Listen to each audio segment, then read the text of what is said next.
Mike Pompeo is in New York and he's bringing snapback with him. The U.S. Secretary of State this afternoon at the home of UN Secretary General Antonio Guterres.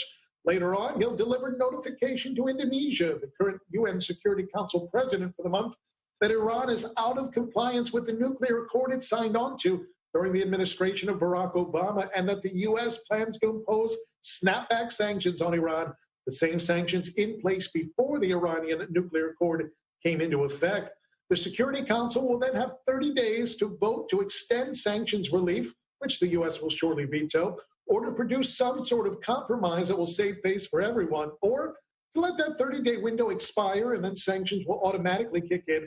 This is all ahead of a deadline of October 18th, when the prohibition of arms sales to and by Iran expires.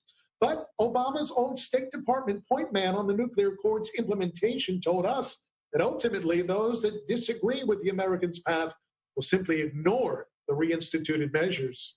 The indications that they've given, and certainly the indication provided by the devastating vote against extending the arms embargo at the Security Council last week, is that they're simply not prepared to go along with the United States on this one. I think they've got a credible legal argument for why they shouldn't. And they've got pathways to take in order, essentially, as you say, to shrug it off and ignore the Trump administration's move. So if they do that, then you're in a situation of what I've called Schrodinger's snapback, or, the U.S. is going to say it happened. Probably Israel and Saudi Arabia are going to say it happened. Russia, China, our closest European and Asian allies and partners are going to say that it didn't. Pompeo suffered a stinging rebuke here at the UN last week when a resolution to extend the arms embargo on Iran captured only 2 yes votes, that of the U.S. and the Dominican Republic, on the 15-member Security Council. Opponents of Trump say he has only his unique brand of diplomacy to blame for America's large isolation on the Iranian issue.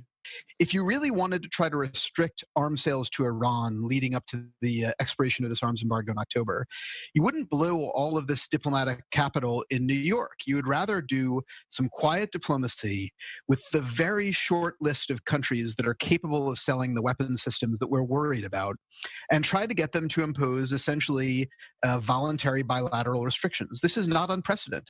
Now, Russia, which is eager to resume arms sales to Iran, has offered to help mediate a solution among the signatories to the nuclear pact. But it seems the U.S. is dead set on snapback, and they're warning everybody else they better fall in line.